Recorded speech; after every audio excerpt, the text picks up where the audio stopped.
जब कोई चीज अंकुरित होती है, जागृति है, तो हलचल होता है।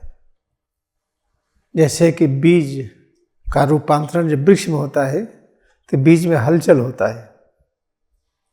तो हलचल में बीज का स्वरूप बदलता है।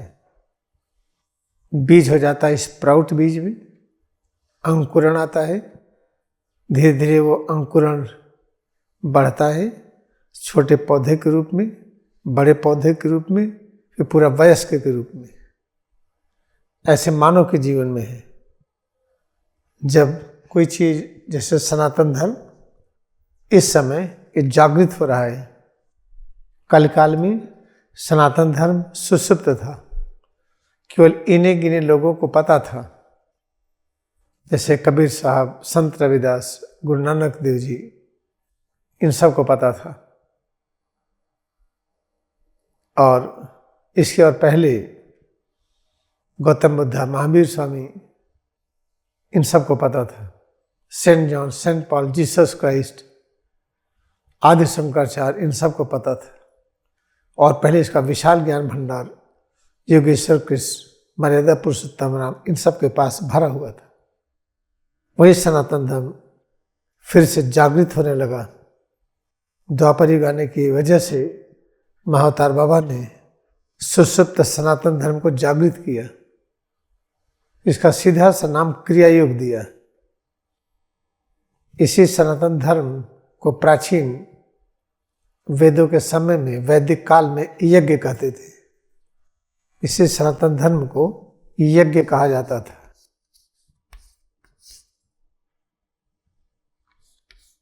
YAJNA ऐसा भी लिखते हैं, और यज्ञ ऐसा भी लिखते हैं, YAGYA।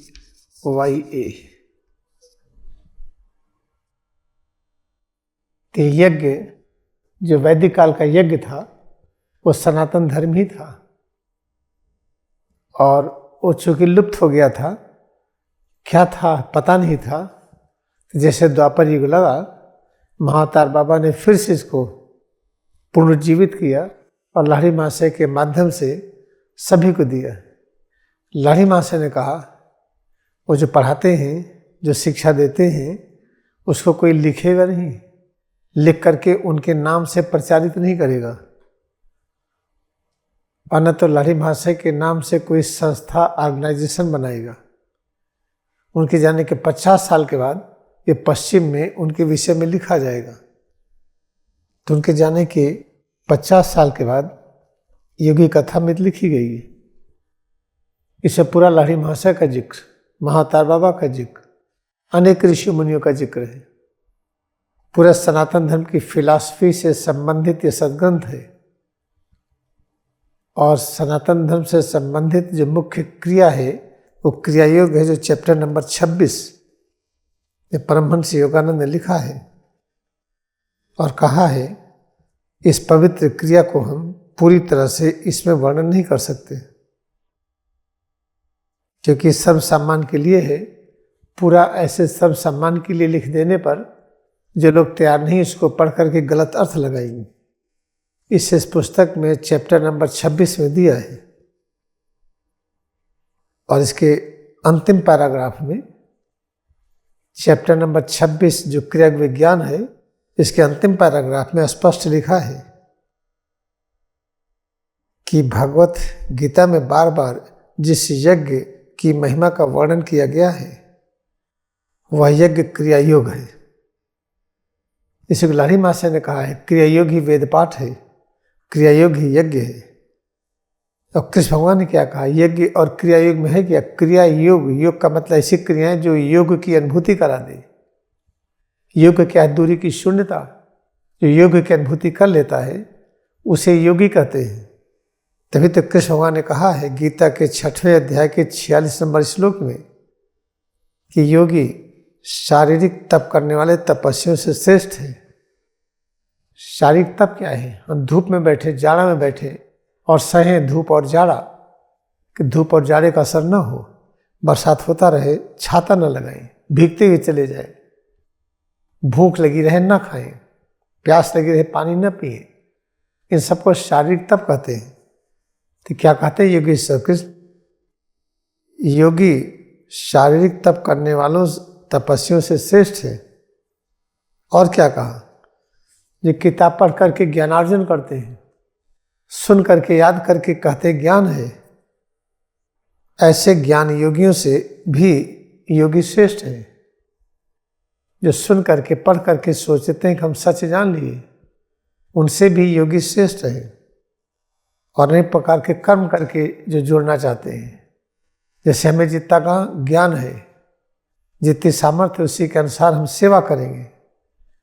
मानव की सेवा, पेड़ पौधे, जीव जंतु की और सबकी, खेत बाड़ी की, सबकी। हमें तो ज्ञान अधूरा है, तो जो हम कर्म करके सेवा करके हम सोचते हैं कि आगे बढ़ेंगे, उनसे भी योगी ज़्यादा श्रेष्ठ है। और योगी का अर्थ क्या है? जब हम योग का अभ्यास में ऐसी स्थिति में हो कि दूरी शून्य हो, हमारे प्रभु के बीच में दूरी नहीं है, ये पता चले, हमारे अनंत ज्ञान के बीच, हमारे अनंत शक्ति के बीच, परम शांति परम आनंद के बीच, हमें और अमृत के बीच ये दूरी ना हो। इस दूरी की शून्यता को योग की अवस्था कहते हैं।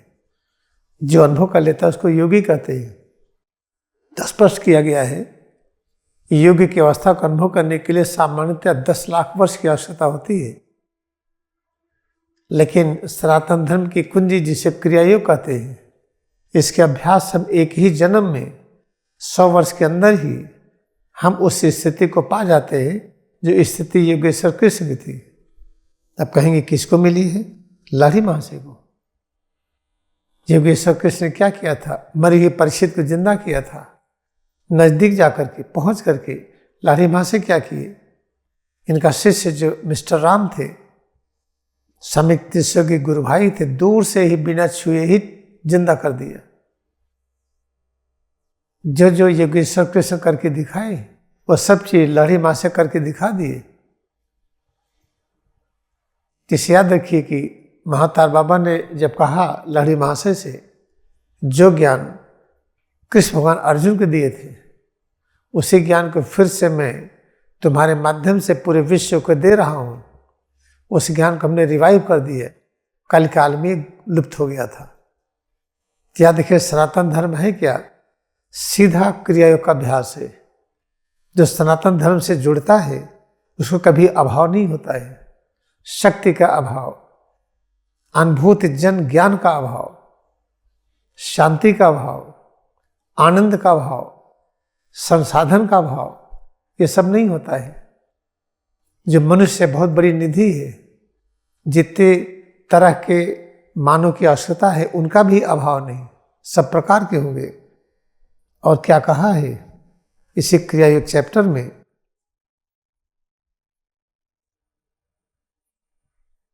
परमहंस योगानंद, जिन्होंने सनातन धर्म की तब अभ्यास किया, क्रियायोग के तब अभ्यास किया, जैसे अपने यहाँ है ना कि राजा परीक्षित ने तपस्या किया और तर गए, गंगा का प्रवाह हुआ।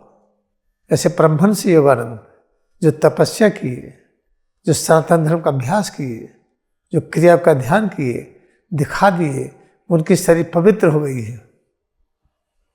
जब महासमाधि के बाद गए, वो शरीर को छोड़ दिए और शरीर ऐसी पड़ी रही हफ्तों, उसमें किसी प्रकार के मरने का, मृत्यु का संकेत नहीं आया।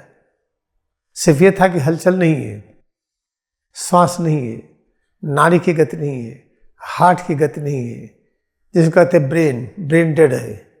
जैसे एक मरने की स्थिति होती है, शरीर वैसे ही पड़ी रही, लेकिन उसमें दुर्गंध नहीं आई, सड़न नहीं आई, शुष्कता नहीं आई, शरीर में कोई फूलने की क्रिया नहीं हुई, कोई बदबू नहीं आई। ये प्रमाण है कि सनातन धर्म के मार्ग पर चलने पर, क्रिया ध्यान करने पर इस तरह का होता है। तब सनातन धर्म के विस्तार का कार्यक्रम चल रहा पूरी दुनिया में, लेकिन सनातन धर्म के जो विरोधी हैं वो चाहते ये न बढ़े।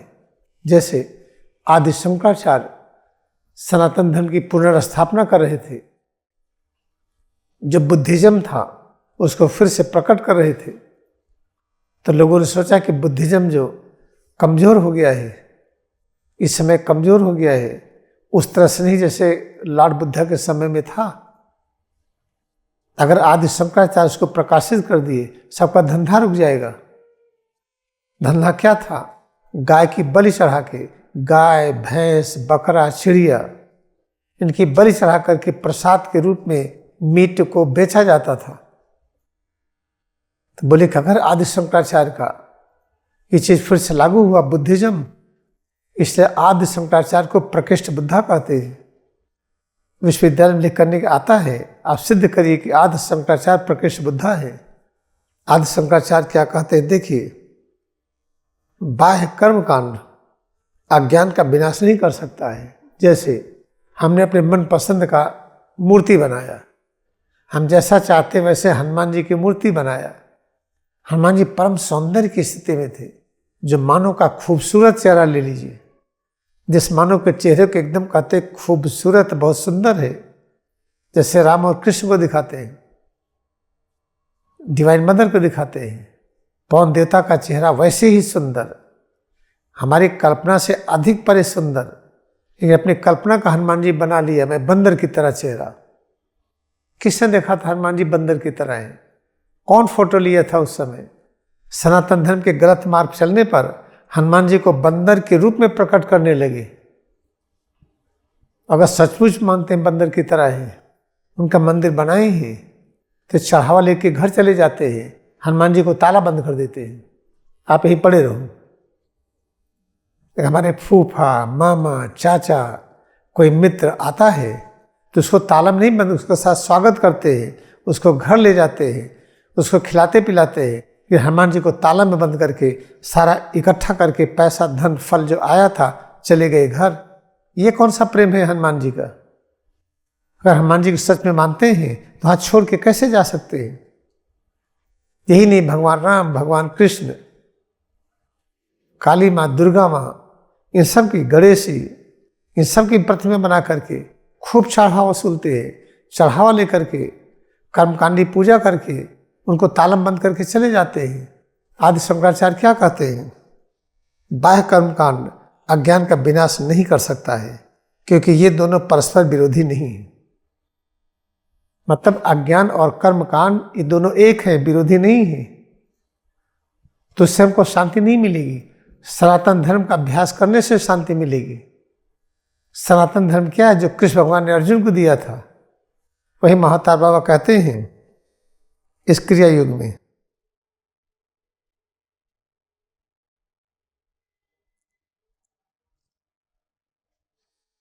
महातार बाबा जी ने लाहिड़ी महाशय से कहा था, इस 19वीं शताब्दी में जो क्रिया युग मैं विश्व को तुम्हारे माध्यम से दे रहा हूं, यह उसी विज्ञान का पुनरुत्थान है जो श्री कृष्ण भगवान ने हजारों वर्ष पहले, सहस्राब्दियों से पहले अर्जुन को दिया था, जिसको बाद में Patanjali, Isa Masih, Saint John, saint Paul, Isa Masih, अन्य लोगों ने प्रचारित किया।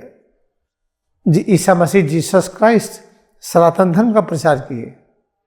परमहंस योगानंद लिखते हैं, जिनसे महातार बाबा मिल चुके हैं, तो वही महातार बाबा जिन्होंने होली साइंस लिखने के लिए निर्देश दिया ज्ञानावतार गिरी को, वही कहते हैं कि जो एक कर्मकांड की पूजा है ये अज्ञान है। ये आज जो सनातन धर्म के विरोधी हैं, ये कर्मकांड की ओर भाग रहे हैं।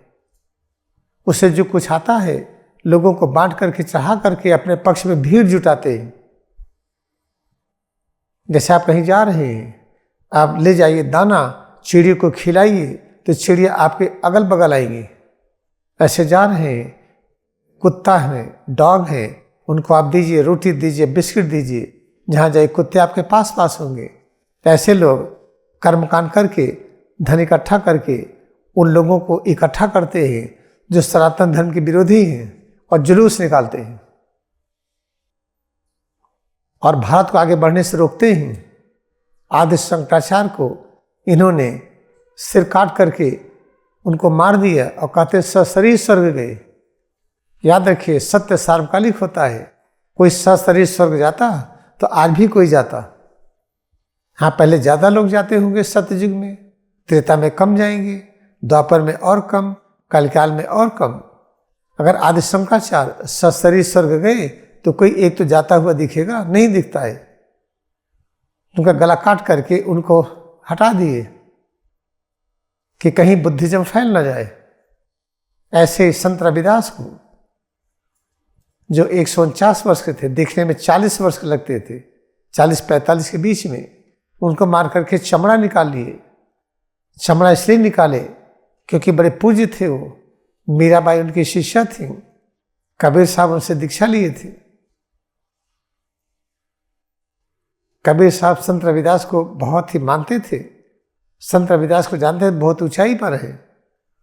याद रखिए फिर हुआ क्या, चमड़ा इसलिए निकाल लिया कि लोगों ने कहा कि अरे संत रविदास तो महान आत्मा, इनके चमड़े से आत्मा गई है, क्योंकि चमार थे।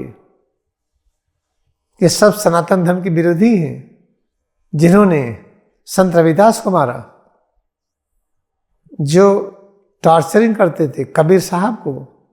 कबीर साहब कहते थे अगर पत्थर के पूजने से भगवान मिलते हैं, जो कर्म कांड है, तो हम पहाड़ न पूज ले।